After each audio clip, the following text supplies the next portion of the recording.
E passo de imediato a palavra ao eminente deputado Isalci.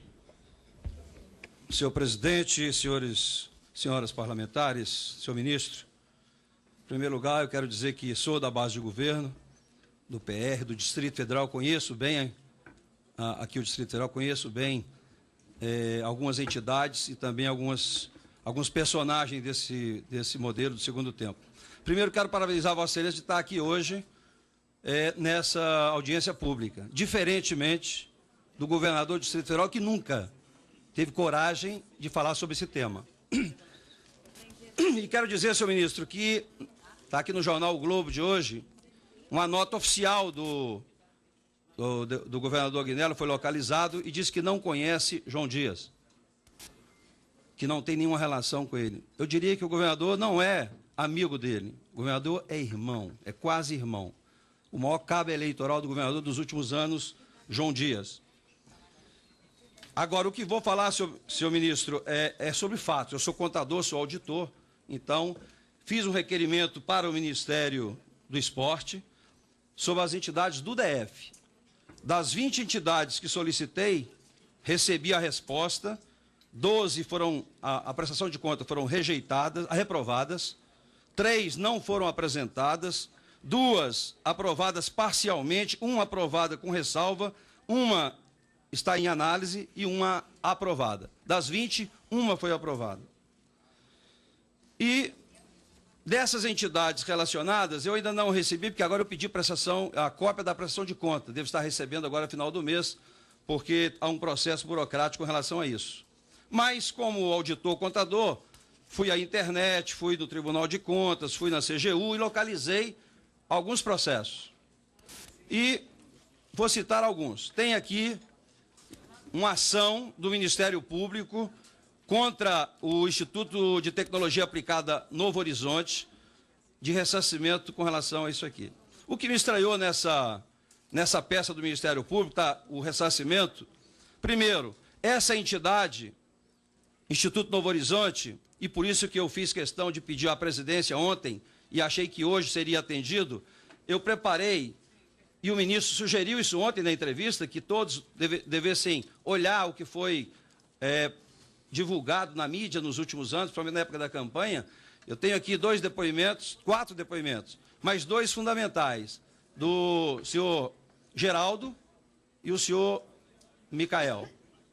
Ambos, se a gente analisar essa peça do Ministério Público, vai confirmar exatamente o que está no relatório dessas 2 personagens que estão aqui e entreguei ao presidente da comissão. Mas aqui nesse processo do Ministério Público tem várias citações da Operação Shaolin. Não a Operação Shaolin da Polícia Federal, mas antes da Polícia Civil, onde constata que essa ONG, e que também tem recursos de Sergipe, tem recursos do Ministério da Ciência e Tecnologia, para concluir, deputado, prestou conta com notas frias, e tem aqui o relatório do Tribunal de Contas. De fato, o outro que foi citado aqui também é da FETRACOM, que a administradora do Riacho Fundo 2 era presidente de fato, 1.800.000, a contrapartida foi justificada exatamente com um convênio anterior.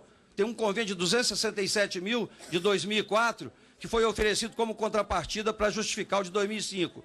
Houve o extravio, o desvio total dos recursos, 1.820.000. Agora, eu solicitei ao Ministério da Justiça, através da mesa diretora, e foi aprovado o requerimento, dados da Operação Shaolin. Infelizmente, o ministro da Justiça respondeu de que era assunto sigiloso, apesar de eu ter citado a Constituição e o artigo 198 do Regimento. Mas encaminhei agora ao Procurador-Geral, Roberto Gugel, a solicitação para que tomasse as providências com relação a isso. Então, para encerrar, senhor presidente, é evidente que o tempo é muito curto para falar de tudo. Vou falar isso no grande expediente, no discurso, mas quero dizer o seguinte, senhor ministro. Primeiro, eu gostaria de fazer uma pergunta, tendo em vista que o governador Agnello negou por várias vezes esse episódio, tendo em vista que nessas gravações, de todas as denúncias, nos últimos 3 anos, de fato, Vossa Excelência, eu nunca vi a citação do nome de Vossa Excelência, mas do governador em todas. Então eu pergunto, não há por trás disso, talvez, para salvar um governo, essa artimanha de talvez sacrificar o ministro para salvar um governo do Distrito Federal? Talvez seja aí essa forma. Outra coisa que eu gostaria de, para concluir, senhor presidente, pedir a Vossa Excelência, que é colega de trabalho do ministro da Justiça, para que realmente pudesse nos ajudar a agilizar realmente a conclusão da Operação Shaolin, que aí, de fato, nós vamos conhecer a realidade realmente do que aconteceu, principalmente no Distrito Federal. O que me preocupa, como deputado do DF, senhor presidente, é o seguinte: qual é a composição hoje do nosso governo? O nosso governo hoje está aqui. Agnero Queiroz, governador e ex-ministro do Esporte. Francisco Cláudio Monteiro, é o chefe de gabinete atual e foi o chefe de gabinete do ministro. Rafael de Aguiar Barbosa, era o secretário nacional de esportes educacionais, hoje secretário de saúde.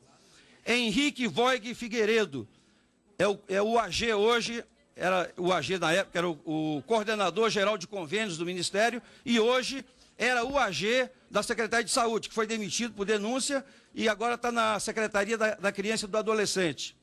Paulo Tadeu, que é o secretário de Governo, é o titular, tem inclusive uma lei dele aprovada na Câmara Legislativa, na ONG Cataventos, que teve as suas contas rejeitadas. Geralda Godinho, administrador do Riacho Fundo 2, que teve o desvio de 1.820.000 de acordo com esse convênio do FETRACOM.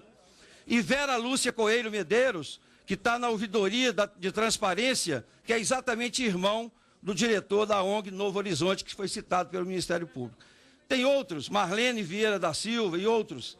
Por isso que me preocupa muito, como deputado do DF, que esse grupo que estava, naquela época, comandando o segundo tempo, está hoje exatamente no Palácio do Buriti, e tenho muitas preocupações com relação a isso. Era isso, senhor ministro. Uma questão levantada pelo deputado Isalci.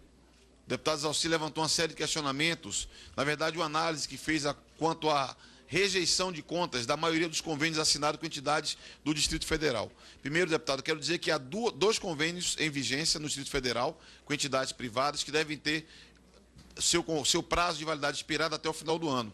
E a rejeição das contas das entidades não há nenhuma perseguição, não há nenhum tipo de tratamento em demasia, pura e simplesmente diz respeito à análise de mérito do cumprimento do objeto do convênio e da análise contábil e financeira do cumprimento daquilo que foi estabelecido no plano de trabalho. Revela uma precariedade no conteúdo dos convênios e a responsabilização correspondente das entidades. Então, é o princípio da impessoalidade que orienta a nossa atividade, então não há nenhum tipo de diferenciação por ser entidades de Brasília. Evidentemente que o senhor levantou uma série de questões, fez uma análise, na verdade, quanto aos convênios de Brasília. O que posso fazer é ofertar todas as informações para que o senhor possa processar, examinar, analisar e se posicionar acerca desse tema. Peço apenas, quanto ao requerimento oferecido ao Ministério da Justiça, fico à disposição de receber cópia desse requerimento e, eventualmente, examinar se algo pode ser feito para colaborar com o seu esforço de análise de procedimentos em Brasília. E peço permissão para me abster da análise política que o senhor fez acerca de gestores públicos no Distrito Federal. Senhor ministro, só uma questão de ordem. Só para reforçar o que disse, senhor ministro, saiu uma nota agora da questão do Senado, que quando indagado o João Dias sobre essa questão de Brasília, da participação do governador, ele se negou a falar com relação ao governador. Por isso que eu digo que é importante analisar essa questão. Agradeço.